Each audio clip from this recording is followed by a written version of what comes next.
What's up, everybody? Welcome. We are the StoryDads. I'm Eric. I have a ton of energy today, and Micah does not. I do not, and I showed up looking like it. Yeah, so today we're going to do a fan favorite. Renaissance era Disney. Yeah, one of the biggest franchises. franchises. Yep, Aladdin. Aladdin, not The original Aladdin. remake, not the one starring Will Smith. Nope. And not Return of Jafar or Prince of Thieves or whatever the third one was. Yep.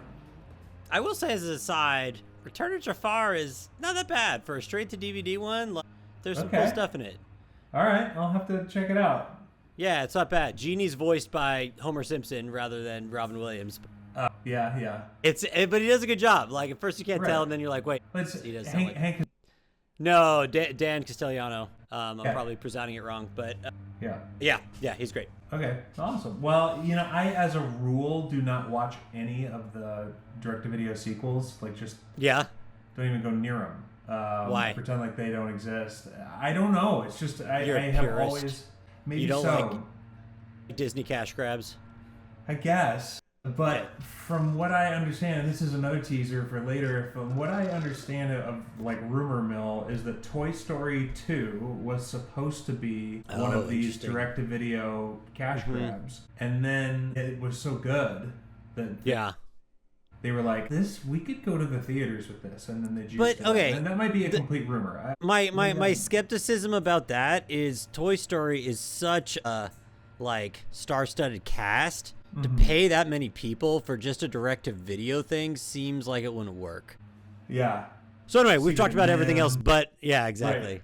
Yeah, we've talked about everything else but Aladdin. So let's get to Aladdin. How do you like this one? How do your kids like it? The kids love it. And and I'll say, like, when I was a kid and I first...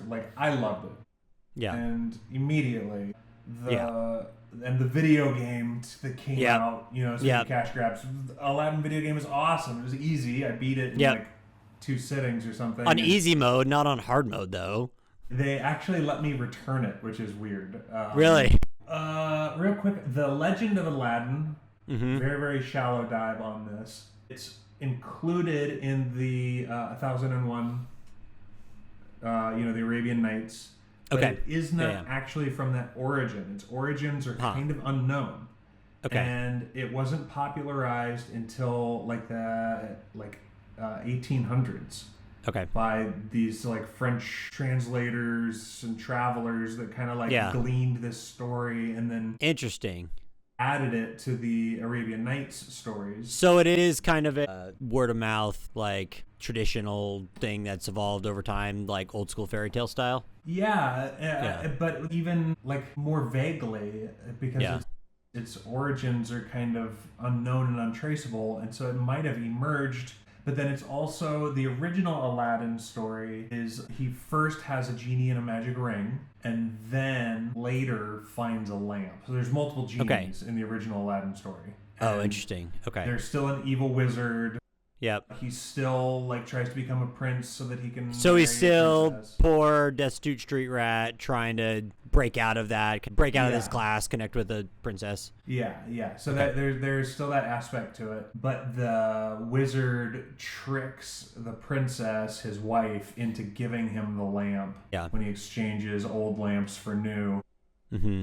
So she takes the old crappy lamp and gives it to him, and he gives her a nice new one, and she thinks she did something nice, and then he gets away with the thing, and then he does use it to give himself power, but I think Aladdin kills him and takes the lamp back. I think that's how it goes. Kills the evil wizard. The Jafar character, the vizier guy. Yeah. Or he kills his son because the vizier's trying to get his son to marry the princess or something. So there's a princess in jeopardy. Yeah. There's a lamp. The 3 wishes thing isn't part of it. Okay. The 3 wishes, I think, came from different legends. Yeah. There's multiple, genies are ancient. I assume that the 3 wishes would have been something that evolved in the story over centuries of passing it on, but you could see how a genie grants wishes, trickster story around that, how that's an ancient archetype. And infinite wishes doesn't make for an interesting story like that. But wasn't always the old genie stories around you'll get your wish granted, but it'll be in the most kind of twisted way possible that will ruin your life in other ways. I think that's also a recent. I think the first time that really emerged was The Monkey's Paw with Edgar Allan Poe. Oh, okay. And that he took the idea of wish granting and twisted it. Yeah. I think, because I don't, I don't know that they were necessarily tricksters, but I could totally have that wrong. I'd be interested to talk to someone that's actually studied this stuff. Yeah. Please and then there's correct us and engage. Yeah, and also the difference that happened, again, my ignorance on just the history of it, but the difference that happened in the way like the Arabian culture functioned and like what it was up to and the kind of stories that emerged from it pre-Islam, because a lot of these is like Islam's a pretty young religion in terms of like world religions. Like it's not like Mormonism young, but it's it's what, like 800s, I think.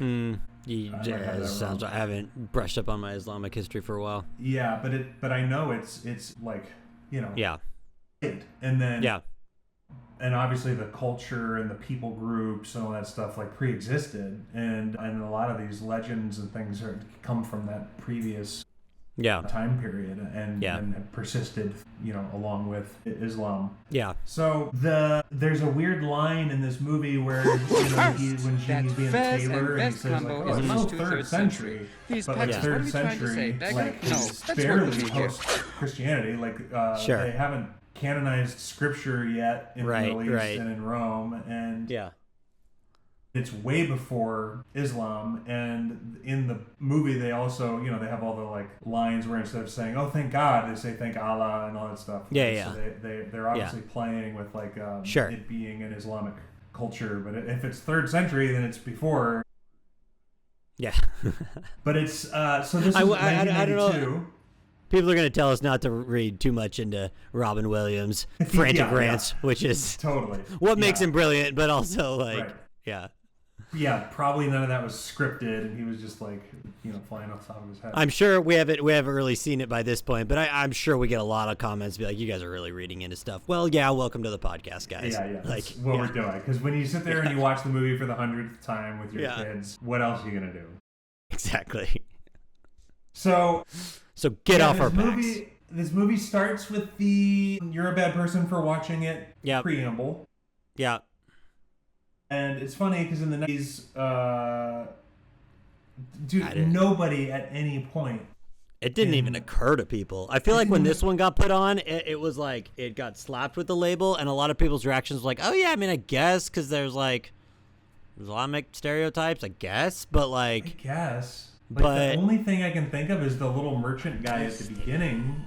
But nothing. But he's a little merchant guy. He's a salesman doing salesman stuff. Like that's a little salesman guy. Anyway, which is also cool because he's voiced by Robin Williams, the voice of the genie. People's whole theory of like, is that guy the genie about to tell the story? I don't know. That's cool.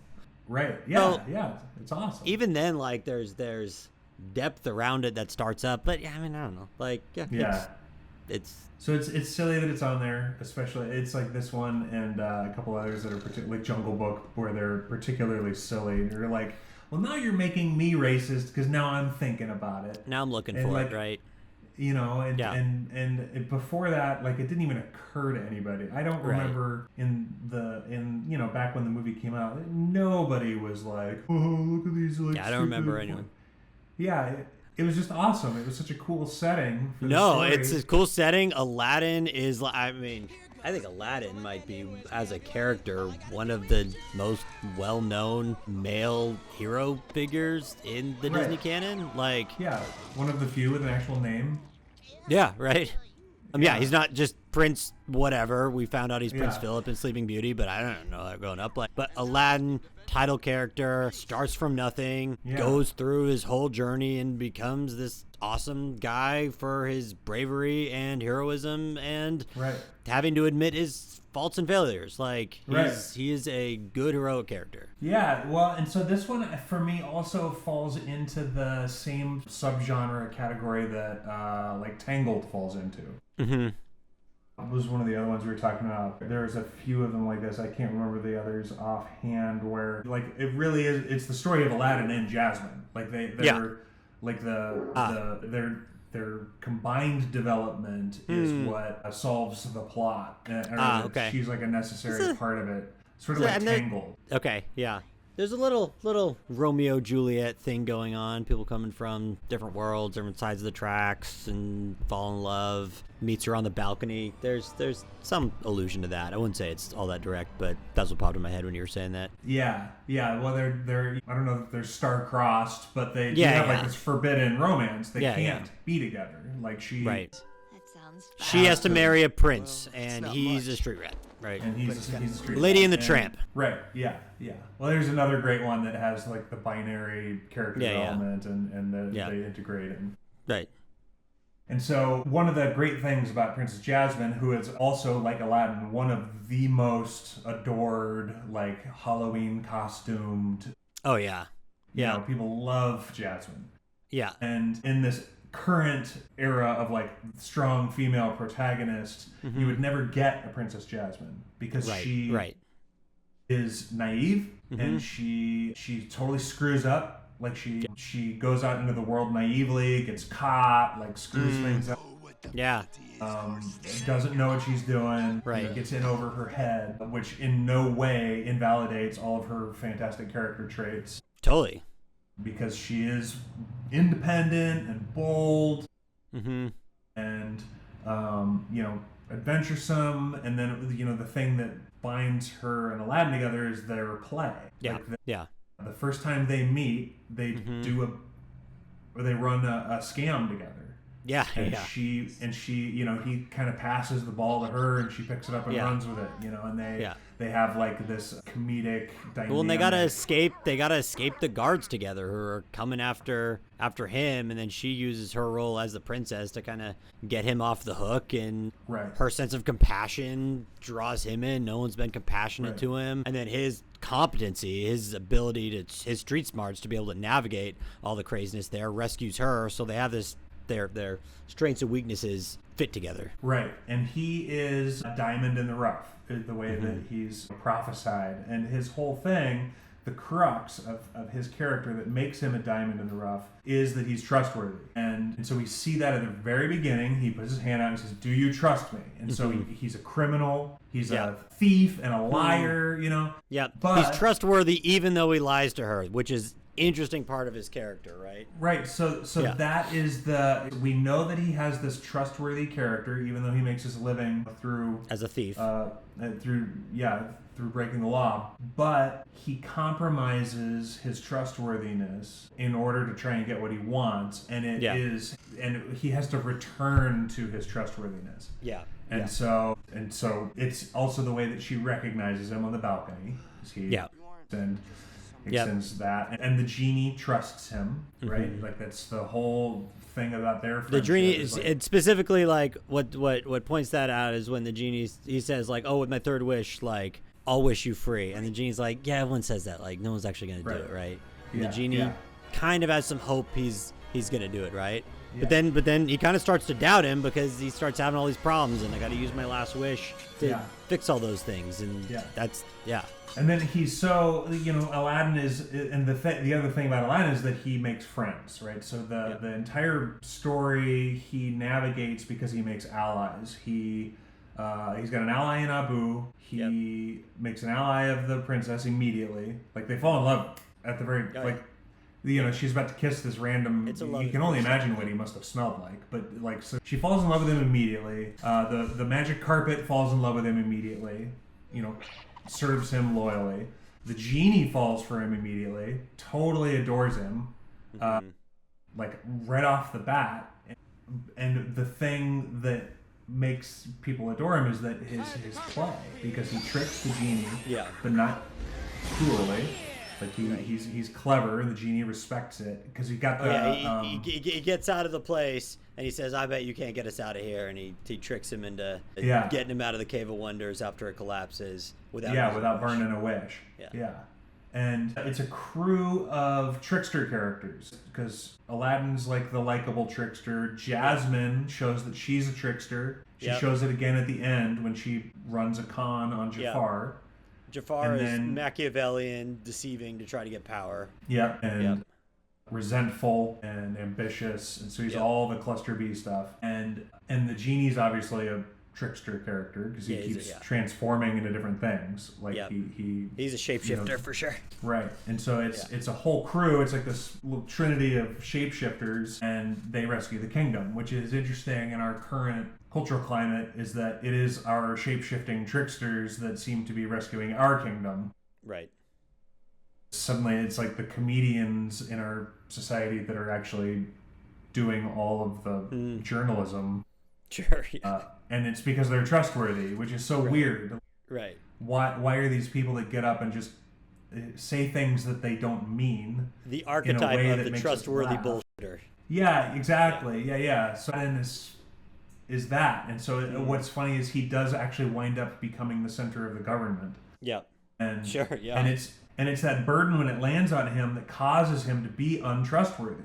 Yeah. He doesn't think about breaking his promise. I mean, he's kind of caught up in he's already decided that he needs to lie in order to get what he wants. He's caught up in the lie of wishing to be a prince, which is one of the questions I had in it. So he wishes to be a prince. Genie grants the wish, but then he has to admit he's not really a prince, even though like he's superficially been created as one. Right. Yeah. And so he doubles down on needing to go further into the lie because he's afraid of what it will mean to be sultan.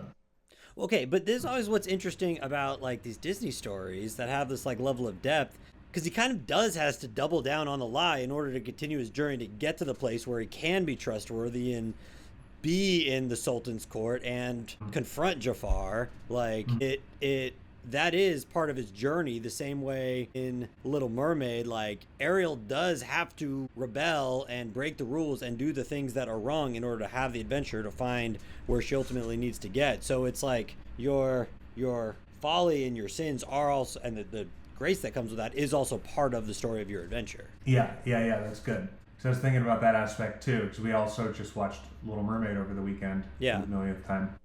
And And I was thinking, like, if it wasn't, like, she has to go into this place of defiance, which I think is, we're not talking about Little Mermaid, but she has to, that's part of her growing up, because the Little Mermaid is a story of her going from being a girl to a woman. Yeah. And this is the story of him, I think, going from being a boy to being a man. Sure. And his qualities emerging. And so he didn't... And he does get punished for it, too. Like, he loses trust. Like...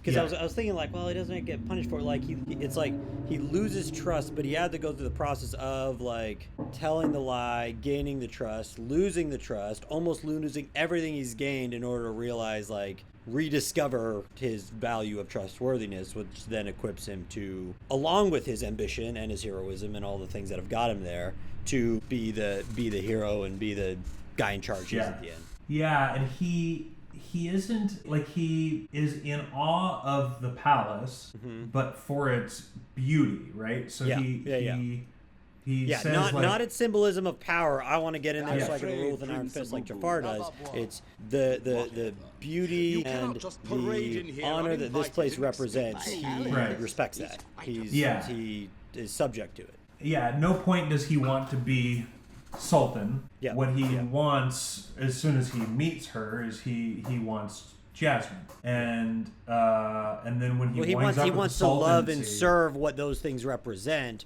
rather than to take control of them. Yeah, and then Jafar is the foil of that, where he's humorless, he's despotic, he's already powerful, he's already the vizier. Like, you're second to the Sultan already, but he wants the sultancy, and then it's like, and I can take Jasmine along with it.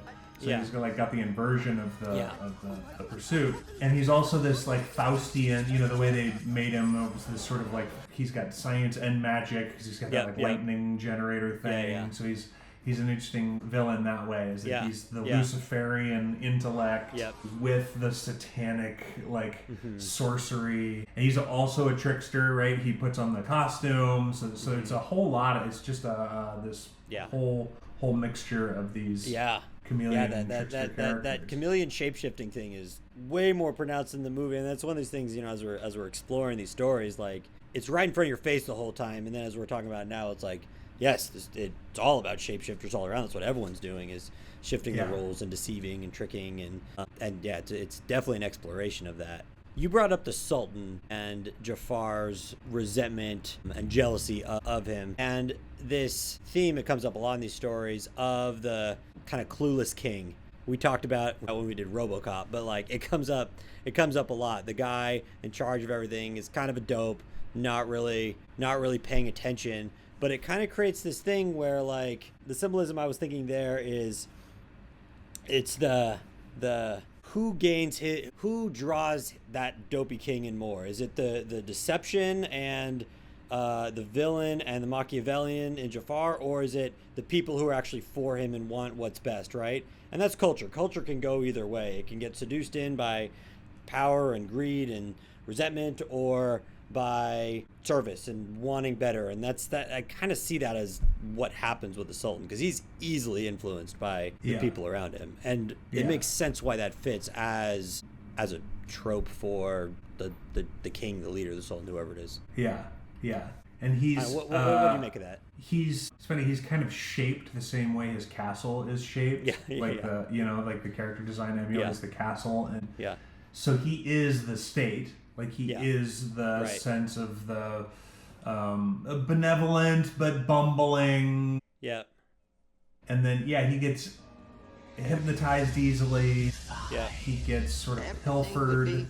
Yeah. The villains are allowed to run amok right under his nose because he's also naive and maybe a little senile, and he plays with his little toys, like and. But so I've heard people say, like, float out the theory in this one, like, oh, the Sultan is really the villain of this. The people in his land are starving and not able to eat, and he's just this idiot living fat and happy up in the castle, oblivious to anything that's going on, which on the surface is kind of true. But if you view him as a symbol for the state, it can be influenced for bad or influenced for good, and which of those is going to win out. Like that's what's happening in the story. Like, and that is what happens in life, in societies, in governments. It's like it can get swayed by these two different forces, and the state will go as the way he's influenced. And so the thing that really comes into play is the genie, and the genie is either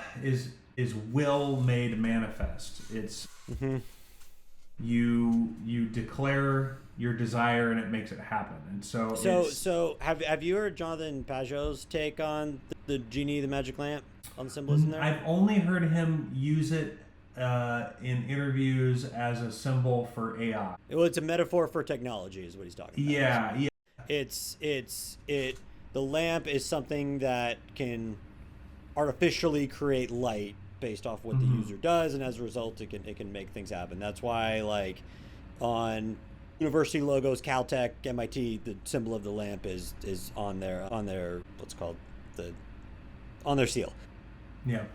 So it's a symbol of technology which grants your wishes. It will enhance the things that your deepest desires of your heart, what you want.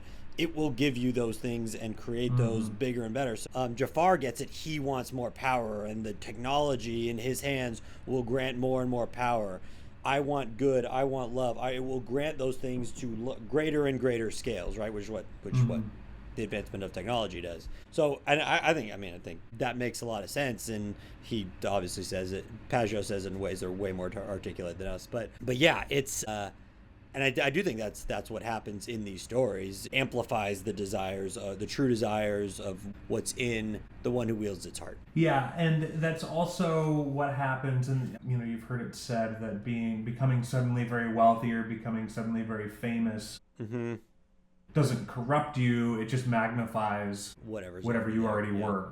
So if you're kind of a jerk and then you get super famous, you just become a super jerk. And if you've worked in Hollywood at all, or I imagine with politicians or anything, you get around, you see it happen live. And sometimes it'll be friends of yours that suddenly get renown and they change, their character changes. Or it'll be you're on set with someone and they're super famous and they're just the most insanely kind, grateful, nice person imaginable. And so because see it's easy for people to be cynical about that, but it's like, hey, it works both ways. Like, there are people that it's like they hit a level of success and power, and it's like they're the most admirable person I've ever seen. Yeah, they're like the way they conduct themselves and manage themselves, and including their flaws, but like all that's on display, and it's you the good or the bad will come out, and it's a vulnerable experience. People get exposed in that way. That's why so many people are scared of that level of power and fame and all of that. Like, who wouldn't be? Yeah, and so that's what we see with Aladdin when he uses the power of this technology to get him where he wants to go, to place him in the path of this woman that he already has a sudden bond with, and so he's confident. Like, I just need to get in the palace, and then like we'll work it out. Yeah. So I just need to fake it till I make it. Yeah. Yeah. And once I'm in there, then we'll go ahead and be back in love the way we were. Yep. And then I can put this aside. Like, it has a very specific function and utility for him. And then once he realizes, like, oh no, I'm going to have to be rich and powerful and famous, like the princess comes with the kingdom, or the kingdom comes with the princess, rather. He toys with the idea that he's going to have to continue compromising his character in order to be in power. Yeah. And so he makes the decision to compromise his character and to maintain deceit, as though that were the necessary prerequisite to being in power, which is what it's one of the things I perceive. Like, I just think that obviously, like, automatically anyone that is on a ballot has already compromised themselves to the place that they can't be a decent person, or they never would have made it to the ballot in the first place. Yeah. And so that's what he's in that position of going like, well, if I'm going to be sultan, I have to morally compromise myself so that I can do the job. And it's funny because he doesn't even act on that decision. He makes the decision, he tells Genie, Genie's pissed at him, and then he immediately says, I can't do this, I've got to go tell Jasmine the truth. Like, he doesn't even go through with it. Yeah. But just the sin, that he commits, like his character sin, it's like just the act of intending it for a moment is enough to garner the consequences in the plot, where he gets the thing stolen from him again by Iago, dressed up in disguise, as a shapeshifter. Like, he's on his way to go make it right, and it's already too late because he has been masquerading. And Genie says to him, you've been lying to everyone else. I was starting to feel left out. And so his somewhat harmless lies that, they're getting him what he wants, they come to a crest, and even as he arrests the crest of the lies, is too late. And so the consequences catch up with him, and he loses the lamp, and he cedes power over to a despot. And so what is that? That's the idea that like playing according to those rules, that power necessitates moral compromise. Right. Automatically cedes power to the morally compromised. Yeah, well, it's if he I back out of here because I don't want to go into this game where everyone is morally compromised, because I feel like I'm going to have to do it too. It can suck you in and make you morally compromised, but if you don't encounter that, well, then the only people pursuing power are morally compromised, and the whole state is starting to fall apart, which is what happens. Now, could he have the ultimate thing that happens is he puts himself in a place where he's able to demonstrate his character in a way that the king sees it. And when the king recognizes his impeccable character, he changes the law to make it more just. Yeah. If, had Aladdin shown up at the palace, does that transpire? Like, if he had just shown up as a street rat and Jasmine was like, no, really, you have to let this, filthy, shirtless kid into the palace. He's not getting in. Because he's going to replace you, Dad. Yeah. So he has to flirt with deception. That's the messy nature of all these stories. It's you don't get on the adventure if not for if he is just lawful good, I'm only going to color inside the lines, this adventure doesn't happen. Right. Yeah. So we know that if the genie just magnifies the character you already have, the character that he had was ultimately brave and trustworthy, but shape-shifting. And so it magnifies his shape-shifting to the place where he's able to like generate an entire kingdom that he's from as part of his con. Yeah. But it is his conning thing, because he figures out how to get around the law, because the law says, I cannot make her fall in love with you. And he goes, great, I just need you to amplify my natural gift for for shape-shifting. Which that's the symbol of technology, how that expands what's already there. Yeah. So yeah, I mean, there's a fun one. I mean, it's one of the. I heard that Aladdin was kind of not a throwaway one when they were making it, but like they were coming off of Beauty and the Beast, Mermaid, these kind of epic princess regal stories, and Aladdin was just kind of this. Okay, we got it. Maybe we'll do something with it, right? And then it became another one in this string of just like absolute epic movies that Disney was doing. Yeah, and I think Robin Williams' contribution can't be understated. And he came on board with I'm sure you've seen the same stuff I've seen on little like movie factoid things or whatever. But like that Robin Williams made a very specific deal when he came on. Yeah. So that they could afford him. Yep. That he came on for almost no pay with the requirement that they couldn't use him for marketing, which is interesting. Yeah. That cool, the way cool, anarchic, anti-establishment artists were back in the 90s. Yeah. And Robin Williams was certainly that. Chaotic was the thing, and like you could feel it just in the energy of his character, and he's the freaking perfect genie. I mean, no one else can do that role. Like, and he is the shapeshifter in real life. And, the nature of his comedy was always that, and good-hearted, and rest in power, Robin. Yeah, right. No, good. I mean, he what you said there is right on. He embodied that. I can't think of anyone who. The chaotic shapeshifter, heart of gold kind of feeling that which is why it's not often that you have someone that just matches a character so well, where it's just like, well, that just I mean, of course, like it's a no-brainer. Who else would do it? So what else do we got? Villain comeuppance. Villain comeuppance. It's so good in this one. Because he gets everything he wants. Gets everything he wants. And he wishes to become the most powerful genie in the world. And he gets that. And he starts wreaking havoc for a very short period of time before all of the baggage that comes with that role, he doesn't realize it. And then that turns around on him. And isn't that great, the idea, because this despotic, power-grabbing personality type thinks that power is just unidimensional. Like, power is just great. They don't even perceive that there's trade-offs.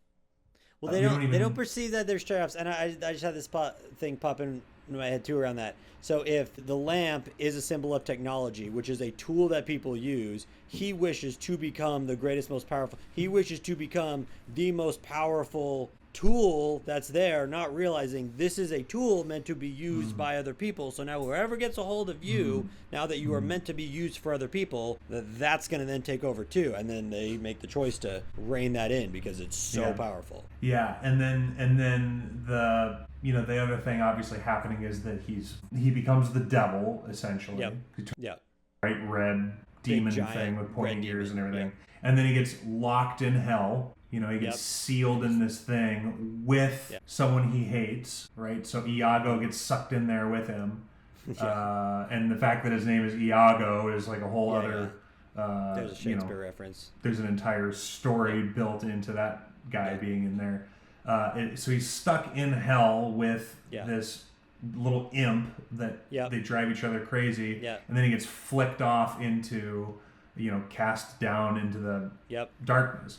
And so it's fantastic villain comeuppance because it's like, it's not just that he died, it's worse. So eternal torment and slavery.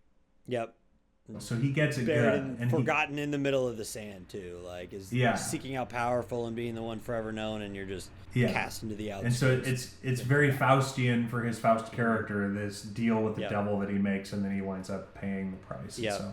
Yeah. Hey, one other thing. Speaking of Iago, we're talking about Robin Williams as perfect for that character. Gilbert Gottfried's perfect Iago as well. Like, I think if Gilbert Gottfried rolls, like he just crushed it. So another R.I.P. And the character design, making the parrot look like him and everything, it's just so good. It's so much fun. It's great. Yeah. Cool little yin yang symbol in there too, with the golden lamp versus the hellish black lamp in there. Mm-hmm. Yeah. The opposite sides of the same coin. So that's what we got with Aladdin. Lots of cool stuff in there. We could probably go on for more stuff around this, and of course, as always, we'd love to hear everyone's thoughts and what we're getting wrong and overanalyzing. So let us know. What are we doing next? That's a good question, man. What do you think? What do you think about do we pull the trigger on our Toy Story circuit? Do the Toy Story cycle, and we'll do them one at a time. That'll be the next 3.5 or 4 episodes. Yeah, we can do the next 3 episodes and then take a little break and tack on forward to the end. Well, thanks everyone. Right. Hope you enjoyed this one. We'll catch you next time. Cheers.